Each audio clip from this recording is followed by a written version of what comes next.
I need to hit the sign on top of the truck. It's very hard. Oh.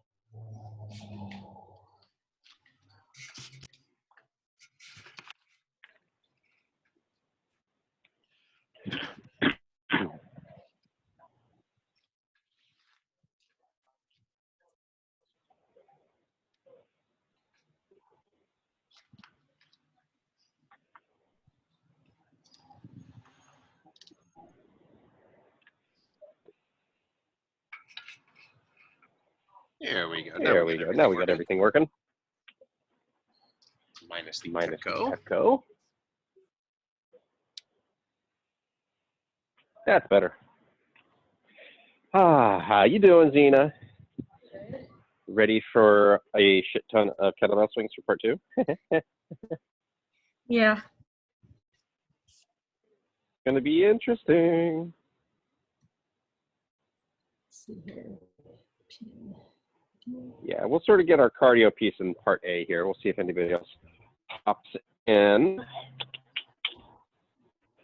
But yeah, how's everything going? How's life? How's your day? Et cetera, et cetera. How's the sharing of adorable animal memes going? Oh, very successful, don't worry. Yeah, that has not dropped off at any point. How is Natalie's job interviews going? Really well. Yeah, thanks for asking. She is, she's one of the last 3 candidates for her position at HIMSS. So that's the boner pills one. And I was like, if you get the job, you have to stop calling it the boner pill company, I think. Yeah, you have to call it really euphemisms, online medical. Good telemedicine. It's telemedicine, right? There you go. There you go. No, but her initial, she's actually, it's chicken and egg. You need it, so you like it more. But she actually, the more people she's spoken to, the more she likes the people. The first person she talked to was like not very, apparently, I think it was like some recruiter or something like that, just wasn't very friendly. But the more people she's talked to, the more she likes it. And apparently her who would be her direct boss is actually great, and she really likes her. But she went through a couple more rounds of interviews. She actually, Thursday? So I think it was on Tuesday, she had like a marathon session, Monday or Tuesday, and met with like 5 people over the course of 2 hours. And so she's one of the last 3 candidates for the role. And so I don't know if they plan on letting her know by the end of the week or what it is, but it's going well. It's going well. And so she's a little nervous that it's the only, option she's got right now. So, but what are you gonna do? It's tough times. So yeah, it's going, it's progressing. Let me ask her actually. Give her to move into a field that will be strong for the next. When are you supposed to hear back from him? When are you supposed to hear back from him? The middle of the week? Okay. Zena was asking. All right. That's what you do. Here's another dog. Yep. Yeah, middle of next week, apparently. She'll hear. So that's good. Hi, big dog. Oh, Ajax. Hello, buddy. Babies.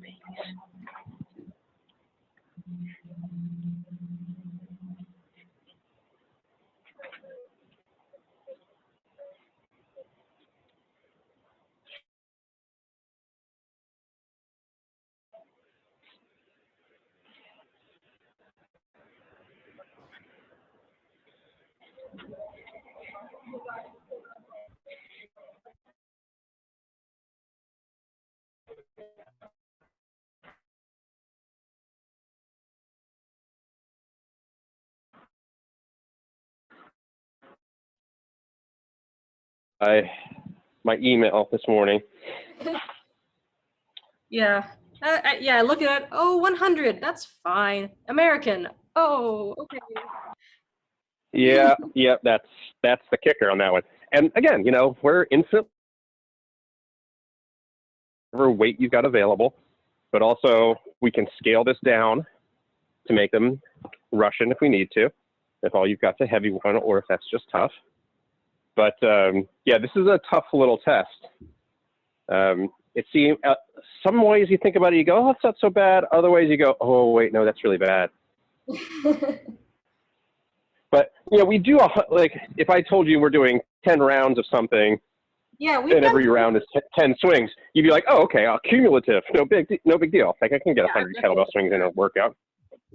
But doing it for time, one thing, it's tricky. So we'll gear up for it, but we'll get you a little sweat going. Let's see. Well, I don't know if anyone else is going to hop in. We'll go ahead and get you warmed up for everything for part one. So part run one. It looks like you're already getting organized there. We're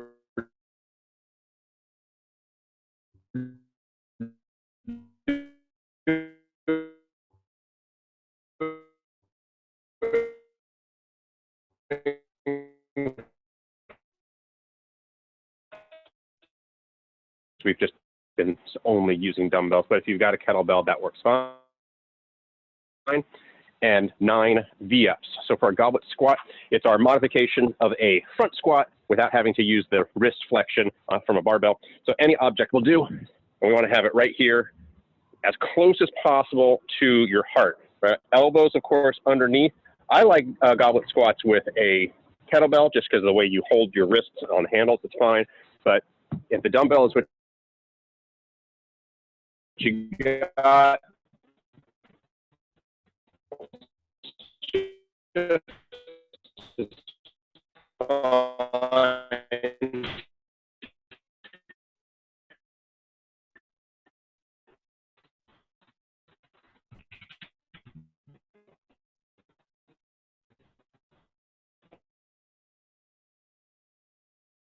the same. It's always keeping it as close as possible to that center line. Right over challenge is that's really going to tax your midline more so than a back squat would. So nice and big, gaze up, proud chest, all those good points of performance that we're used to. And then, of course, our V-ups, fully extended on the ground. We've been doing a lot of V-ups this week. So fully extended, touching our toes to our fingers each time, middle of our body, roughly. If that's not working for us, we scale down to either just a sit-up or maybe even a weighted sit-up. That might be a good way to make it a little bit more challenging. So it's going to tax that midline. So 2 movements in a row that's going to tax the midline and adding the breath. It's all this. It's all keeping all this from collapsing. So cardio, front squats, V-ups. Pretty simple little triplet, nice basic movements. This ought to be fun. 5 rounds for time. We're thinking it's a minute each cardio thing, 5 minutes, 15 minutes. Is that about right? Yeah. We'll cap it at 20, but I think you'll be done in less than 15 because it's only 9 squats and 9 V-ups. It won't take you very long. So I'm thinking it's more like 15 minutes. Okay. Good on your movements? I'm sure you are. These are pretty straightforward for you. Make sure we don't have anybody. All right. Clock.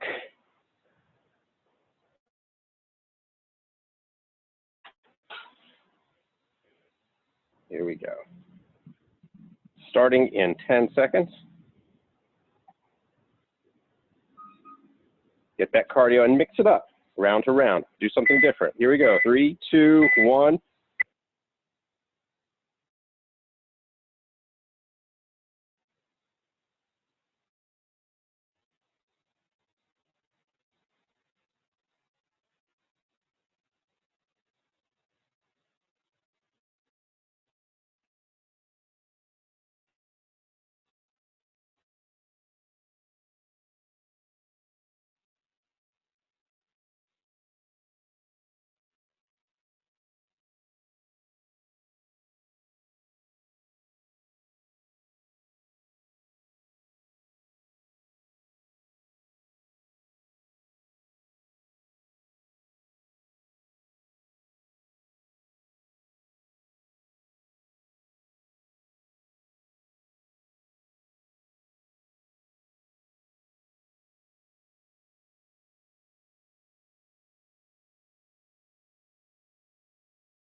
Looking strong. 2 minutes in.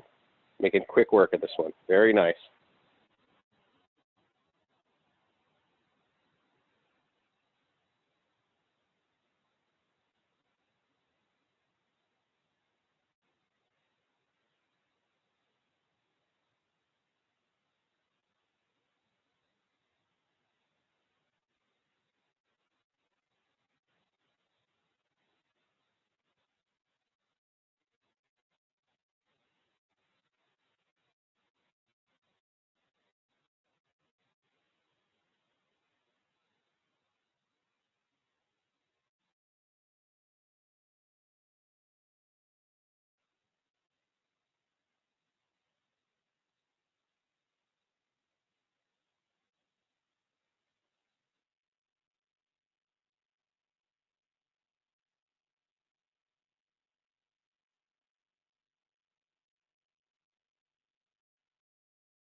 Looking good. 4.5 minutes in, moving nicely through it.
Very nice. 6.5 minutes in.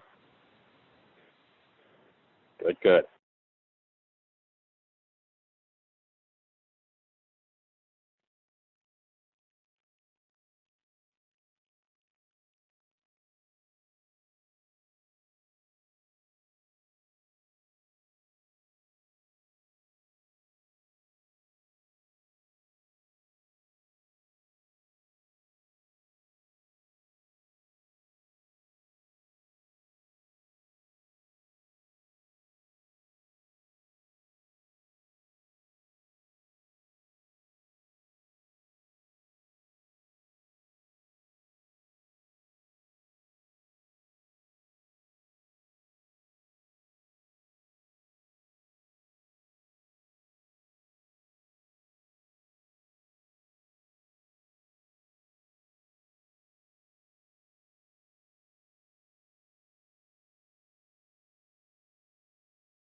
All right, coming up on that 9-minute mark. We keep losing video, but looks like you're moving well. Every time it comes back alive, you're moving well. So looks like you're on to your, probably your last round.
Nice work. 10:40, was that what it was?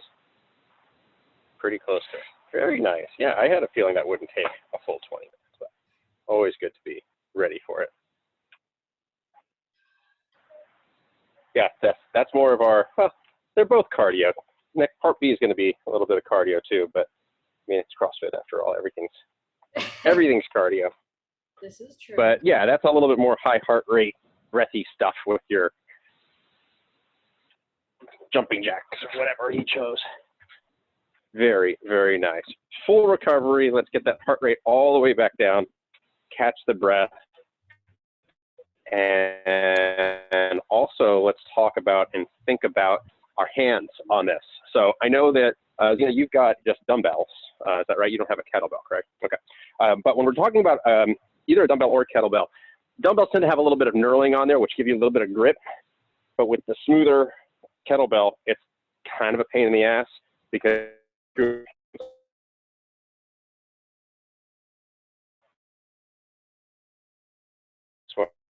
actually, I have one of those like fancy, like cannot bend, cannot scratch rings. One of those fancy, it's not gold, it's like whatever, carbide something. But I take it off for this and I definitely chalk up. So I have my own stash of chalk. I'm not going to use any of my liquid chalk. Although I really, really do like that stuff. It's been really good. But having a good amount of chalk or some sort of hand protector for high rep and or heavy kettlebell swings is crucial. So you can I've definitely torn my hands doing kettlebell swings. Usually I can handle a 1 pood weight, kind of indefinitely. 2 pood, and yeah, it's not pretty. Always want to start feet nice and far behind your kettlebell, making a nice equilateral triangle with your wide stance and your kettlebell out in front. And as with everything, guys, like I said in the email today, this is just like a ton of hip hinges. I like to envision, and I talk about this in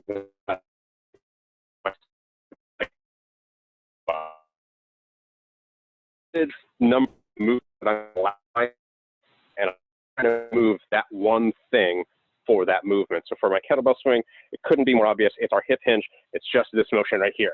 All right. So I'm not trying to get my knees into it. I saw a bunch of really shady videos of people doing some kettlebell swings, getting a lot of knee action in there. Not what we want. We want soft knees. We want those hips pulled back, and we're going to hike it like a football and then shoot those hips forward all the way up and overhead. And so while I'm starting out with these and just showing you a few reps, pay attention to where that kettlebell is swinging, that arc of where it swings. You can probably see it pretty well in that side vision. So this is just fine. Nothing wrong with that. But you can see it's a long path to travel, right?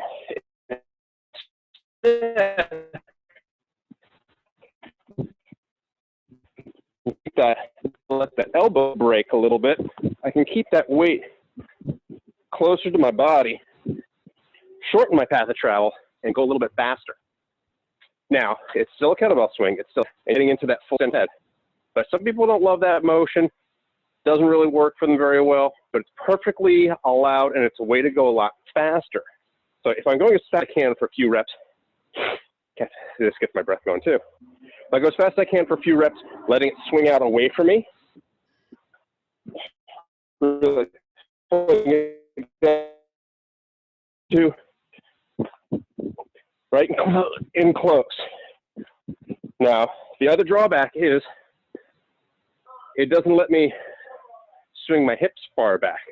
I don't come back to as far a charged position, as far a back position in my kettlebell swing as when I bring it down here, because I'm just popping the hip tightly. I like doing it that way because I've got a pretty strong stretch reflex in my hips. I got relatively tight hamstrings, which actually does help when you're doing a hip extension. Getting extended is pretty good. Being really comfortable back here doesn't actually behoove you when you're trying to generate force this way. So tight hamstrings and just generally, I got good junk in the trunk. I can pop. I went heavier on my kettlebell. Things might change a little bit with the mechanics, but still the added benefit of keeping that weight close to your body here, as opposed to out here, is that when it's out here, even momentarily, there's a lot of inertia, right? And that is rounding our back over, right? And I've got to fight that inertia here.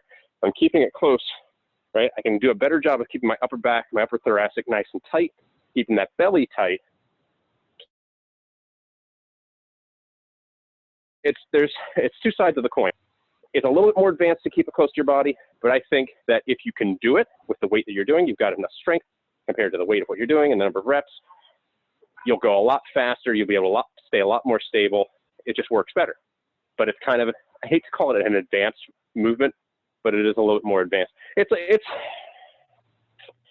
almost like being able to have your elbows parallel in a front squat, right? Getting to there, that means that's a mobility thing. Some people just never can get there, but it's really nice when you can do that, right? It makes a big difference in your movement quality.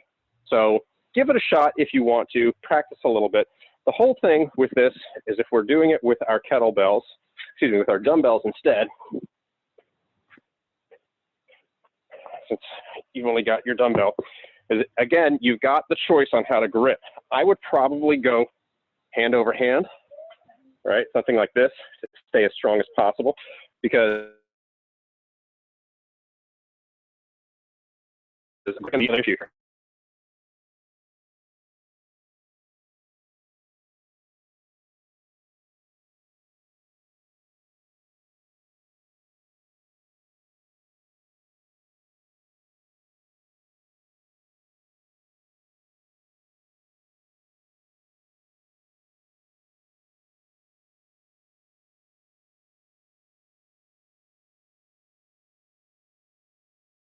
Go as fast as you can. It's a sprint. I didn't actually look up my score on this one, but this should only take a couple minutes. It should be pretty quick. But of course, if you've got to take a breath, you got to take a breath. If you're going to put your weight down, remember to put it out using the dumbbell, so it's a little bit tougher, but try to put it out in front of you so that you can really engage on your next set whenever you take that break. Do you have a plan? Do you think you're going to try and go 100 straight through? I think that would be dangerous for dropping. And then when I've been doing it, because one hand on top of the other feels different than the other hand, I think I'm going to try to do 15, switch 15, and just see how it goes. Yeah, you know, just like when you're doing a split jerk, or even when you're doing a switch grip on a deadlift. So I always go left hand under, right hand over, as opposed to the other way around. I always jerk right foot forward. You know, certain things feel better on us bilaterally. I don't know that there's a whole lot of difference in your engagement with one hand over the other, but whatever feels comfortable. If you try that, whatever's your weaker version of that, and it feels a little funky, don't bother with it. All right, don't risk throwing your kettlebell or your dumbbell inside. If you were outside, I'd say, yeah, whatever. You know, what's the worst that could happen. You break your driveway like I did. But yeah, don't go overboard with that. It's not like doing bicep curls on one side and not on the other. It's not the same thing. Okay. So, all right. Cool. All right, lots of time to get through this. This should really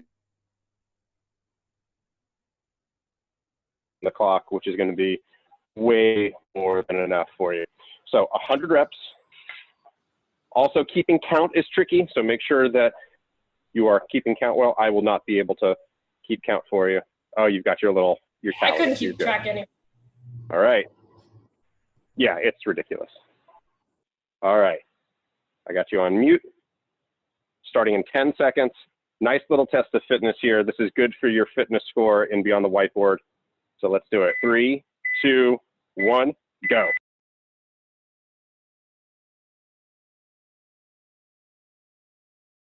Good. Finishing all the way overhead, biceps by the ears, fully extended hip. Those look fantastic.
Good stuff. We are 90 seconds in, a little bit past that.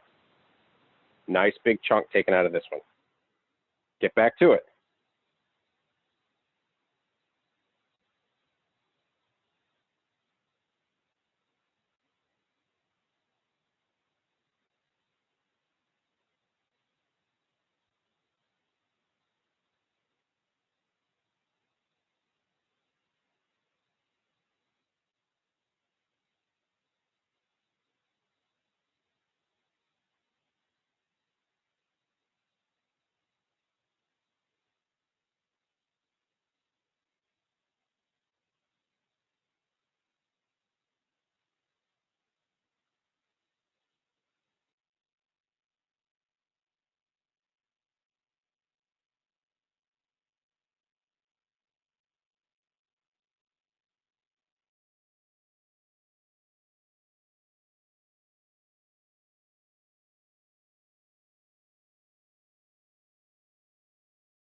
Good stuff right there at 3 minutes. Little test of mental fortitude here. Come on, drive those hips.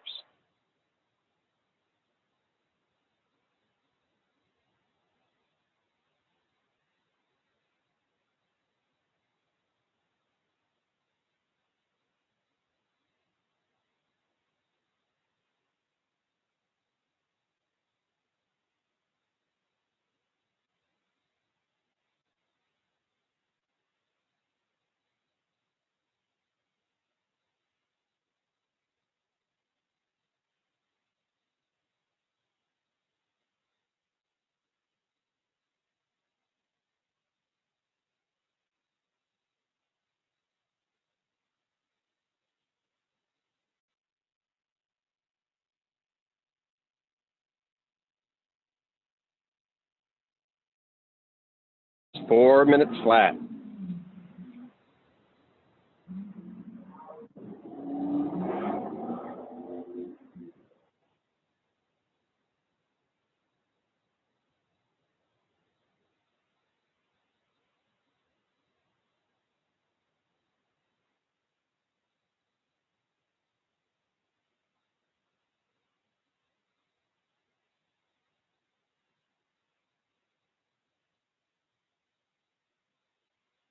Come on, Zena, you got it. Keep that belly tight.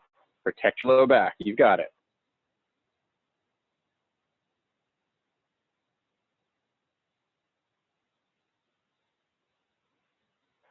That looked like 444 to me. Very nice. Good job. Did that get into your low back a little bit? No?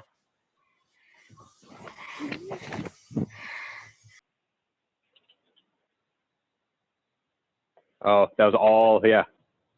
Yeah, all that midline, yeah. That compression. Good.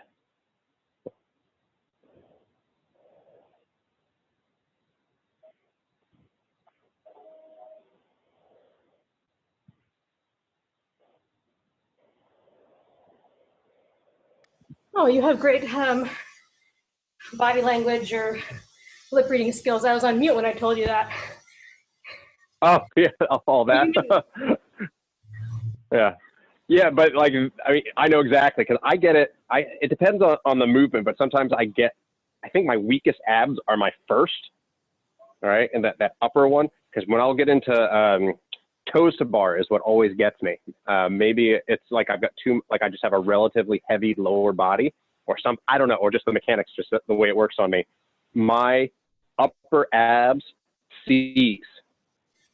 They actually like lock up. I get a lot of like seizing muscles, and I have to like really kind of shake out. Like my pecs seize when I do push-ups. I get a lot of that where they just sort of go, and I can actually make it happen in my right bicep. I actually talked to Austin about that. If I'm sitting right here, I can actually flex and get my muscle to lock, and it hurts. It's like not fun, and I'll forget sometimes, and I'll be doing something and go like, and it's like, ow! And it's just, there's something about the way I'm built. But yeah, I get it in those first two abs right here, and it just hurts like shit.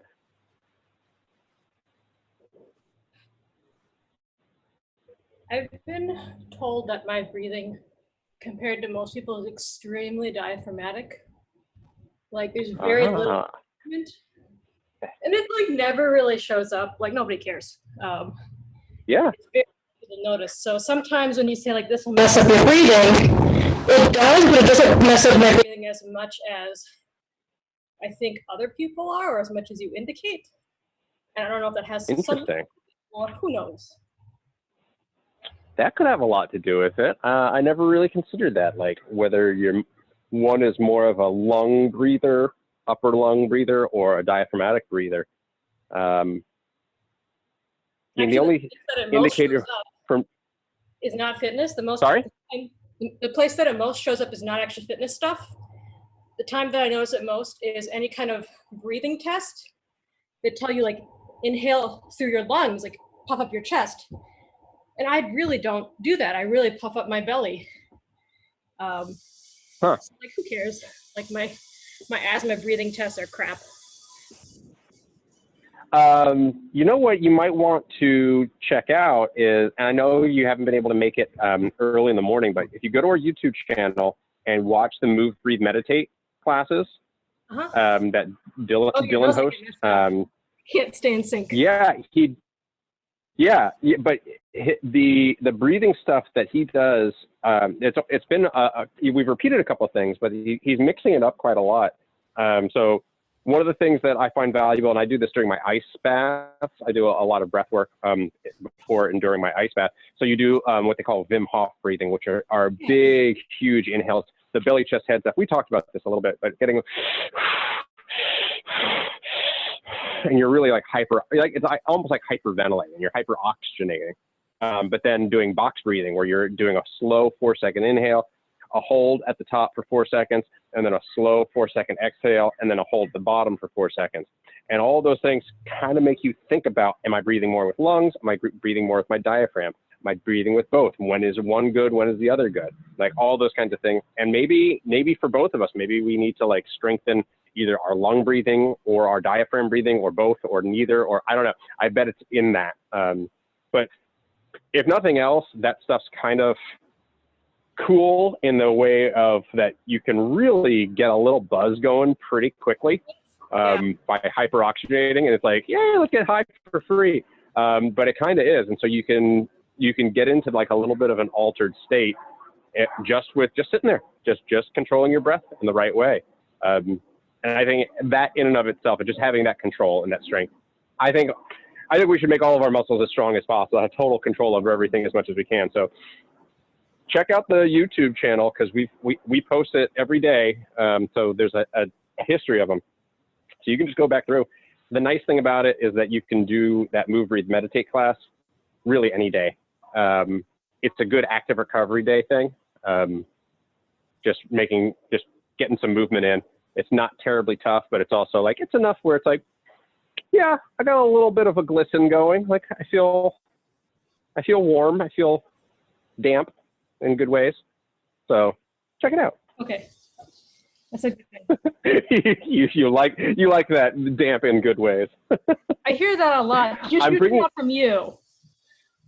Yeah, I'm bringing you over to the dark side of my humor, really. Like my dad jokes and inappropriateness. It's infectious. I know. I am the coronavirus of humor. Yeah. Well, as long as you don't leave me with a stroke, I'm okay. Yeah, I think we'll be okay. All right. Thanks so much, Matt. Talk to you later. Good work today. Have a good rest of your day. I'll see you. Bye.